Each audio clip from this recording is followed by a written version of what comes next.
All right, so Adam Silver ended up getting on the NBC News, and he was talking about the CBA negotiation that's going on between, of course, the owners and the players, and he absolutely said something that pissed the WNBA off. All right, they ended up taking shots at him, which I will show y'all that after this. Let's go ahead and take a listen to what he had. It's this. The WNBA's whole future shifted at that moment, and very few people anticipated it. NBA Commissioner Adam Silver participated in what appeared to be a routine interview with NBC News. The subject was the ongoing CBA talks between the WNBA's owners and its players, but he unleashed a bombshell with one well-crafted remark that rocked the league and compelled the players' union to openly declare war.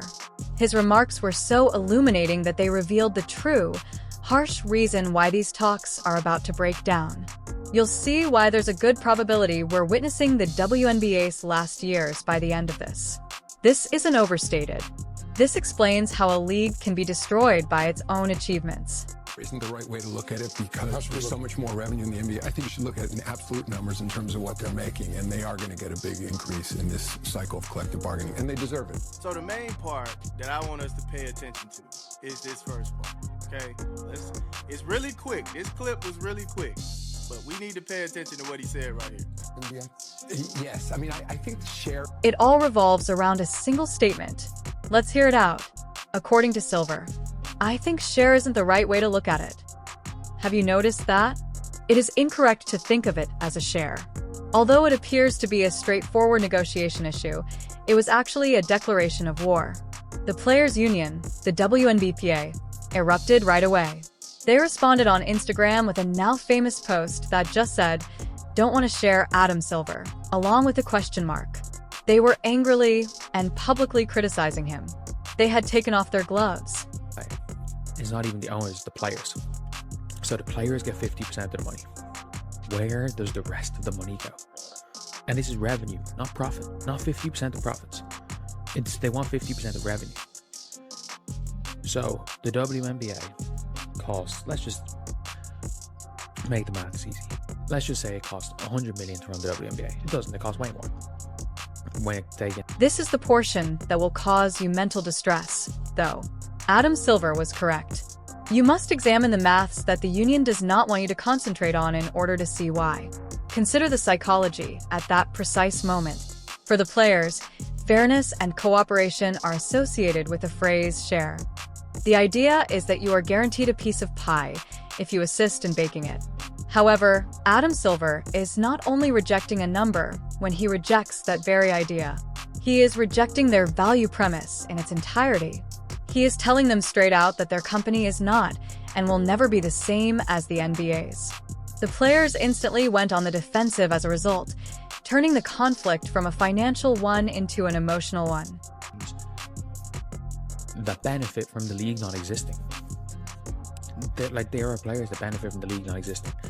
And by the way, we know these players that are in the PA have basically diplomatic immunity from getting fired. If Unrivaled goes 5v5, they're going to make a little more money. But you want to know who's not going to make more money? The union's social media team's retaliation went beyond simple retaliation. It served as a warning to their members that they were retaliating against disrespect. However, posting on Instagram is like taking a knife to a gunfight in the high-stakes world of billion-dollar negotiations. All structural control and financial data are held by the league. The union possesses a volatile and brittle weapon in the form of public emotion.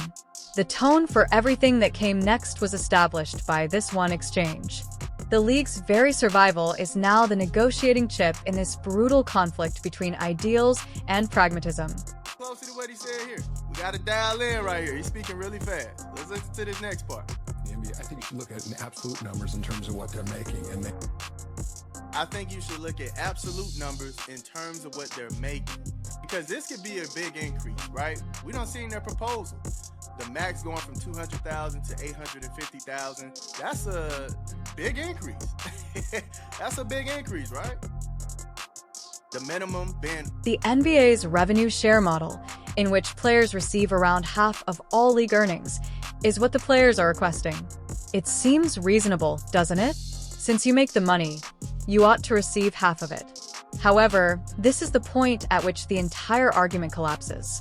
Let's use basic numbers to break it down. Assume that the WNBA's total revenue is $100 million.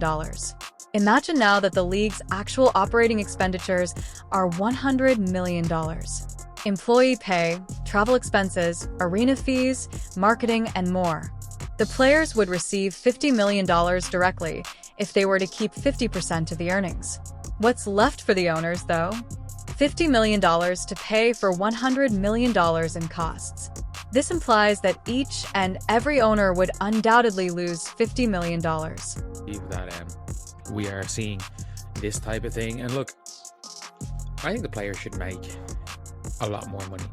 I think apparently somebody like who knows the WNBA finance really well is like, even if the players got 80% of their merch, and they got like a percentage of ticket revenue, which they actually get none of right now, but it's like, even if you give them 80% of their merch, apparently the total still goes to about only just over $1 million. And they're not. No company on the planet would willingly take a transaction in which they would lose money on each and every dollar received. It's an agreement to commit financial suicide. Thus, the proprietors would just leave. Let's now move from a straightforward comparison to the painful truth. The WNBA does not disclose its financial information. However, when all expenses are taken into consideration, the league might actually be losing money or just breaking even, according to the best estimations from sports business specialists. Y'all don't even own half of what's coming into your league. So that 9% might have to stay there the way that he's talking, because of how they're falling short already on making enough money to pay for how much the league costs to run, right? So that 9% might have to stay there. I don't know. That's the way he's talking. He's like, maybe not look at it as far as shares. Now, to me, it sounds like he's saying we don't necessarily want to increase that share number. We're just going to get a little bit more efficient here and there within The only thing that has kept the ship afloat for decades is the NBA's enormous subsidies. Therefore, the players are witnessing the top-line earnings when they cite new TV deals and skyrocketing ticket sales for Caitlin Clark games. The enormous fixed costs that devour that revenue are what they aren't seeing. Tens of millions more expensive than commercial travel, charter flights are a major source of dispute. We are discussing arena leases, which are frequently funded by empty seats. We are discussing marketing and promotion for a league that is still vying for popularity. When the owners examine this, they perceive a straightforward equation. Giving the players 50% of their earnings is insufficient to meet the league's operating expenses, let alone turn a profit or enable reinvestment.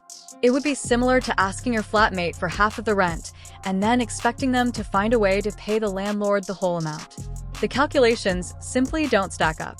If the revenue split happens, it is essentially a guarantee the owners lose money, and there's no scenario where that's ever going to happen.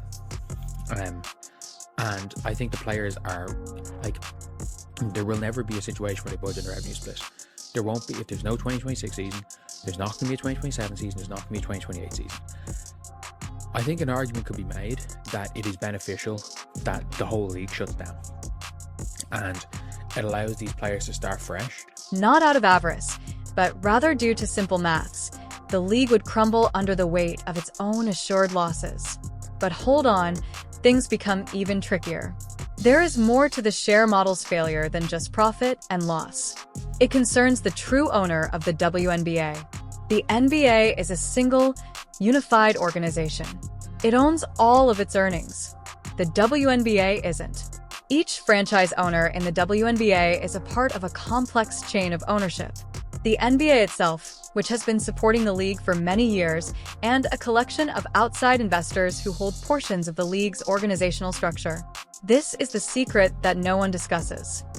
And talking his talk, he was going to settle everything. I thought he was going to fix everything. I called him Thanos to fix it. Man, he talking just like Kathy. He talking just like Kathy, man. He like, look, we not trying to get y'all this share money. We're going to find a way to get those increases going, right? Y'all going to make a little bit of more money, but y'all not going to get any more of this share. I'm sorry. We're not looking at it as shares because y'all not making a profit. Y'all not making close to as much as the NBA is making. So, nah, we not. In their own league, the actual WNBA clubs are comparable to minority owners.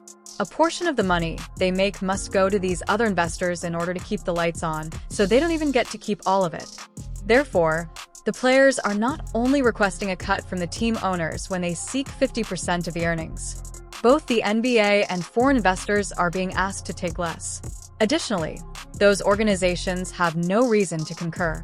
24 more players got to like 60 instead of 44. Added 16 more players, made it 5v5 with 10 players per team, and the league becomes infinitely better. But they're so stuck on gimmick basketball that's not real basketball that they've screwed it. Like, I think if Unrivaled was 5v5, I think a lot of other players would be playing. I think Caitlin Clark plays with 5v5. This is important, so let's visualize it. Consider a pie chart showing the WNBA's overall earnings. Slices of that pie are automatically set aside for the NBA, which has invested hundreds of millions in the league, before a single player receives compensation. And for companies like Nike or investment groups that purchased a portion of the Central League office, the 12 individual clubs must divide what's left over, which we'll refer to as the team revenue pie. They now have to cover the costs of their own venue, their own team personnel, and everything else. Half of the original pie is what the players are requesting. As a result, the team owners are forced to use a small portion of the funds to cover their enormous bills, a portion that will undoubtedly be less than what they require. This structure was created out of necessity. It was the only way to remove the WNBA from life support and draw in the funding required to continue. However, it is currently a prison. The team owners and the players are negotiating. However, the team owners do not have complete control over what the players desire. They would need to renegotiate long-standing agreements with the NBA and billionaire investors who are only interested in this because they haven't yet seen a return. The players at the end of the chain of command are demanding a settlement that would necessitate dismantling the league's whole financial structure. The players' union was adopting a completely different strategy while the owners were examining these spreadsheets, and their approach has been, to put it mildly, disorganized. Numerous reports of the WNBA's lack of professionalism have reached us. They are said to have leaked their own award winners out of pure animosity towards Caitlin Clark. They called for formal investigations into events that, according to all accounts, never ever occurred. After posting, they were intimidated into removing their posts from social media. This group is meant to be negotiating a future worth billions of dollars for its members. However, it raises an uncomfortable and worse question. What happens if certain union leaders don't genuinely desire a deal? What if they think the WNBA should shut down entirely? Consider it. You might be alright if you're a standout player with a spot assured in a new league like Unrivaled. You may even earn extra money. However, you lose everything if you're the player with a minimum contract, number 60 on the roster. Your professional life is over. The union appears reluctant or incapable of resolving the severe internal turmoil this causes. The silent killer in these talks is this internal conflict. Veteran athletes and celebrities with platforms, fame, and other revenue sources make up the union's leadership. They may view a lockout as a calculated risk. They are able to wait out a season. They can travel abroad to play. They can concentrate on their sponsorships and podcasts. However, what if a rookie tries to make a roster? What about the journeywoman who has battled for years to obtain health insurance and a minimum contract? A missed season is disastrous to them. They lack the savings. They lack the notoriety. Their career is not only put on hold during a lockout, it's over. Therefore, a union that adopts a strict, all-or-nothing posture on a revenue share model is probably not going to succeed. For whom are they actually fighting? The group as a whole, or the top 10% of members? The disorganized social media activity and the disclosures begin to resemble symptoms of an organization lacking a cohesive front rather than a strategy. To make up for their poor negotiating position, they are attempting to win the PR war on Twitter. Additionally, they can be burning the same bridge they need to cross in order to secure a favorable arrangement for each and every player they represent. So, what did Adam Silver really have to offer? He continued to discuss absolute figures. Let's listen once more. I think you should look at in absolute numbers, he stated. They will receive a significant rise. The maximum is between $200,000 and $850,000. This is the league's best move. They are proposing enormous salary increases. The maximum pay would more than triple. The minimum wage would increase significantly, but the revenue share proportion would not change. It's brilliant from a business standpoint. Without granting the players the institutional power they are requesting, they are providing them the money they desire. We'll find efficiencies, they claim. We'll make other expense reductions. To save a few bucks, we might even cut corners on things like officiating. However, the percentage and share remain exactly where they are. However, this has been rejected by the players. They want more than simply more money. A portion of the ownership is what they desire. They want their compensation to be directly correlated with the league's success. Therefore, they naturally develop along with it if it does. Instead of charity, they desire a collaboration. Why do gamers care so much about a revenue share? It's about trust and control. When they examine the WNBA's past, they see a league that has frequently been operated as an unsuccessful public relations effort for the NBA rather than a fully autonomous sports organization. They don't think the owners will make the right investments in expansion or marketing. A revenue share is a forced collaboration in the absence of a contractual duty. Incentives are aligned. If the league's earnings increase, the players,